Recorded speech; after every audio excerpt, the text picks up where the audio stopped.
Okay.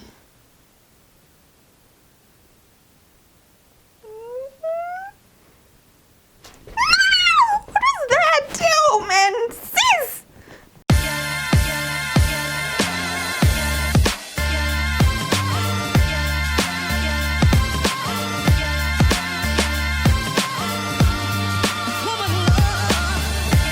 Hey beautiful people, welcome back to my channel. I'm Kopano Shimange and this is How I Do Things, the show where you send me your questions and I'll let you know how I would do things. Now you can take it as advice, use it, don't use it as entertainment, do whatever you want with it. Listen, I'm just letting you know what I would do if I was in your shoes. Now, when it comes to the bathroom, you know my cabinet, my bathroom cabinet, I'm a woman, okay? Women, we have a lot of things. We need a lot of things, okay? We need several options when it comes to what we're going to put on our hair. One hair food is not enough. We need options of hair foods that I don't feel like smelling like this on my head tonight. I can smell like this. When your man pisses you off and you just want him to have a bad night, then you put that other hair food that burns and smells like nonsense. You see, we need those options in our bathroom cabinets. I get it. Sharp. But here's the thing. I think I'm a bit of a hoarder when it comes to my bathroom cabinet. I mean, it's a situation that thing. It is full. My husband has asked me several times to pack that thing up and to neaten it up, give a bit of space here and there. But every time he does that, I just get there and I'm just like, okay, move that there, that one there. Let's make a straight line with all of the hair foods. Sharp. That looks better, doesn't it? It actually doesn't look better. I'm just tricking myself into thinking that just because I've shifted a few things around in my cabinet, things are much better. They're not. When it comes to the bathroom, I found out some things that I was just like, oh, that is disgusting. I literally found out things. I was just like, okay, I have to throw things away. I have to get rid of things. I need to change my habits in the bathroom. I thought I was fine, but actually I was not. And there's so many disgusting things in the bathroom. Look, that thing is always getting hot and moist and it's a breeding ground for just all the ugly HYGIENEs and mold and fungi and all of those nasties that you don't want on your feet, you don't want on your hands, and you definitely don't want it on your face. So today, I'm going to be sharing with you some of the things that I discovered about the do's and don'ts of bathroom hygiene. And obviously, that's where you go to get clean. So if you want to really be clean and you don't want to be causing any pimples or causing any rashes or any fungal infections and things like that, then you better listen out for this do's and don'ts. Now, this is definitely going to be helping me just as much as it helps you. So thank you for the question that I received about this. But if you want to send any of your questions, head over to my Instagram at Kopano Shimange and look for this picture right here. Reply and let me know what question or scenario you want me to talk about in our next video. It's in my profile on my Instagram highlights. There's little circles at the bottom. You'll click on How I Do Things and you'll find it is the first picture that you will see. All right, so let's get into today's one because I am itching to tell you what I found out about the do's and don'ts about your bathroom hygiene. Number one, and the main reason why you need to be proactive about what's happening in your bathroom is because skincare products, body products, all of those personal hygiene things, they expire. Let me tell you, look, you're probably thinking, yeah, facial stuff, yeah, expire, it's fine. Look, the other day I was looking for a tampon. I haven't been on my cycle for a while, okay? Because I just had a baby, so it just happened recently. I looked, something just told me, let me just check if there's an expiry date. So I turned the box around and expiry date. I was like, cotton expires? Guys, it does. There are numbers of things that expire. There are things that we are supposed to have thrown out years ago, months ago, and they're still in our bathroom, growing mold, and we are using them. Oh, woo! Look, sometimes things expire, and it's okay because it's just maybe an ingredient or a fragrance that has gone out that won't really affect you much. But with most products, there is something that you need to look out for that you may not know has expired, and that may cause a reaction on your face or on your body. For example, with sunscreens, you may have the active ingredient expiring and then it won't work as efficiently as it should. With perfumes and fragrances, sometimes what happens is that they also have a shelf life, and once that's over, they start to smell a little funky afterwards. Not funky, but they don't smell the same. And that's because certain ingredients within the product that you're using has expired, and that can react in different ways. Personally, I don't want to find out what the reaction is going to be. So to be safe, once you have opened something, try to use it up between 6 and 12 months. Don't carry things over to the next year.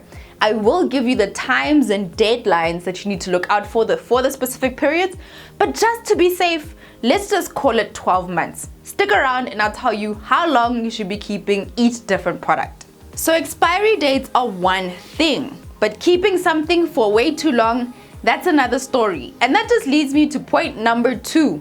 Keeping something in your cupboard for way too long. So you should be checking the expiry dates. That's a given. If it has an expiry date, get rid of it. But once you have opened something and you keep it for more than a year, most probably the thing that you bought it for, the reason why you bought it, it will stop working. So products tend to lose the life or lose the efficiency or the effectiveness after some time. So do you drink fresh cranberry juice, right? And I found this with specifically cranberry juice just gets to me. After you've opened a cranberry juice, you need to drink it within 3 to 4 days or else it literally starts to taste like acid. It tastes like, bubbly drink, and it tastes really weird. That's because once you've opened it, all the air and exposure to the environment actually starts to make it go off. And that's also what happens to your products. So irrespective of what the expiry date is, once you've opened a product, it starts to age. The environment it is exposed to makes the product age, and it loses its efficacy over time. So you really want to pay attention to how long something has been open for. So yes, you'll check the expiry date, cool on the expiry date. Second question that you need to ask yourself is, when did I open this thing? So here is what the general rule is. Most of the times, 12 months is the general rule for you to keep something. So here are the timelines that you need to be working with. In general, if you're not really sure about anything, get rid of it after 12 months of being open. With sponges and loofahs, anything that is spongy, then you need to get rid of that. Every month you need to buy a new one. Your toothbrushes, your eyeliners, and your mascaras every 3 months. The other day I realized that I'd kept the mascara for a full year, actually more than a year, and I was still using it on my eyes. And then I had a pimple come out underneath my eye, and I realized it was because of my mascara. So please, darlings, don't test it. Just if you had your mascara for more than 3 months, yay, ship it out. All right, if it's been open, I know it hurts, but rather be safe. Your skincare products, you want to keep it open for only 1 year, and then it's gotta go as well. Hair care products can stay open for 2 years, and then anything that has alcohol in it can last up to 3 years. Number 3 is to stop buying things that you actually don't need. I know this thing, you have a sunscreen, but then you saw this advert, so you want another sunscreen. It's not that the other sunscreen is finished. You just want to try this sunscreen, so you buy it, and then you end up having a row of sunscreens, and now they are just there. They've all been opened, and they're all aging, and some of them are going to stop working the way they should work for you. It's a problem. Be more intentional about the way that you buy your products. That way you avoid having way too much in your cabinet. As women, we are hoarders. I have so many hair care products. The other day, I just decided to give it all away. And all the ones that I had for more than 2 years, I had to trash because I don't want other people's scalps to be itching because of me. So look at your cabinet and think to yourself, am I genuinely using these things? If you want to have a backup, have one backup. Don't have 3, 4, 5 backups, because that's how you then start to clog up your cabinet. And the more you clog up your cabinet, the more you're going to be holding that damp, the more you're going to be holding some of the bacteria that's in the air that is forming around every time you touch something and you put it back. It's just a breeding ground for nastiness. So try and create some air and some space by being intentional about the things that you buy. Now, when it comes to a sunscreen, you know me, I am a Nimu girl, and I really love their Sun C, which actually works really well. they have a SPF 50, which also helps me to combat things such as blue light. Not just UV light, but blue light, which I see on my phone, on my computer screen, and even from my phones and my LEDs. So you really want to make sure that you're protecting your skin all the time, not just only when you're going outside. You also need to make sure that you're staying away from those nasties that come through from pollution and other forms of light. So if you want to check out more about that, link is in the description. Is to air it out, just air everything out. The bathroom gets hot and steamy and moist all the time, and sometimes we don't let it air out. So you want to clean your bathroom weekly and air it out daily, every single day. Open those windows, no matter how cold it is, and just let the air sweep through your bathroom. This helps it to dry down. Your cabinet, like I said, holds in all of that bacteria and the moistness, and that damp creates all of that nasty environment in your bathroom. And you'll be wondering to yourself, this product used to work so well for me, why is it not working for me anymore? It's because every single time you touch a bottle, it is dirty, it is filled with bacteria, all of the nasties are on that bottle, and you're just transferring it to your face. So what you want to do is you need to clean out your bathroom, but you also need to wipe your products as well. And wiping the inside of your cabinet, removing the product, wiping, letting it dry, and then get back. The bathroom is a breeding ground for so many things because it's constantly hot and moist. So if you have a vanity area outside of the bathroom, then that is a nice place to store your products, because a lot of the products, when you read on the packages, it says store in a normal, cool, dry area, and the bathroom is the complete opposite. It is hot and it is moist.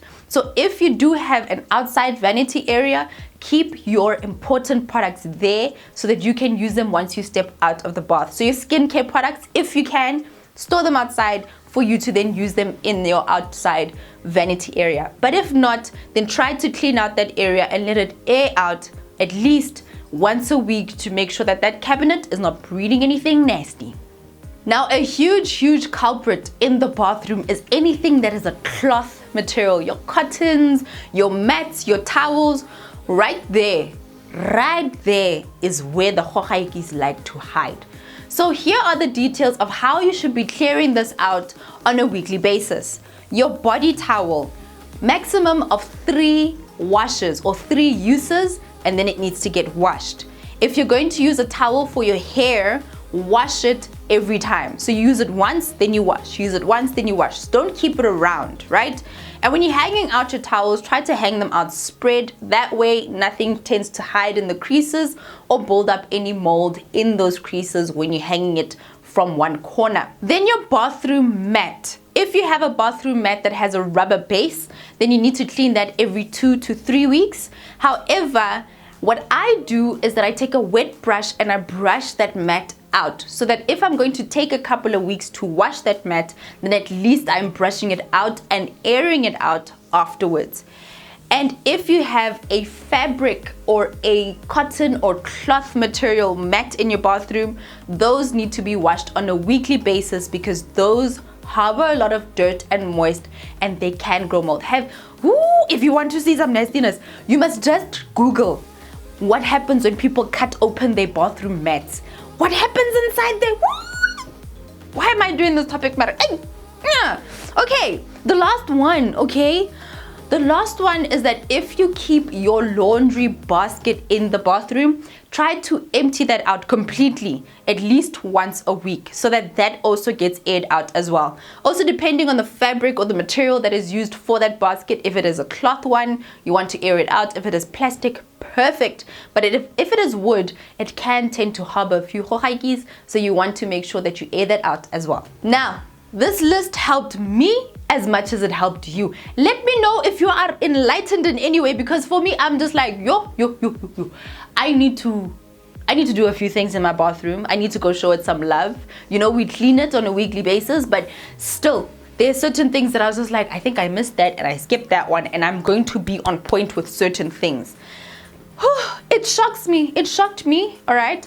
But it's okay. It's things that we can fix, and moving forward, we will be better. So let me know in the comment section down below which one stood out for you, or are you the type to have 100% A++ student who's done all 5 things, keeps their things for the right amount of time, cleans everything alright? Let me know in the comment section down below. But if you want anything that has to do with self-care on a Saturday, comment down below with your suggestions for our next video. But I'll see you guys tomorrow on the live session, 7:30 South African time, live premiere and live chat. I'll see you guys then. I'm Kopano Shimange and this is How I Do Things. Hey gorgeous, and thank you so much for watching my video right until the end. I really do appreciate you so much. Please don't leave without giving this a big thumbs up, and make sure that you've subscribed to my channel. If you have not subscribed to my website www.kopanoshimange.com, then go to that website right now and join the gorgeous gang. It's completely free and you will get access to my new free ebook all about building your confidence. Until next time, beautiful person, thank you so much. I appreciate you. Mwah. Bye.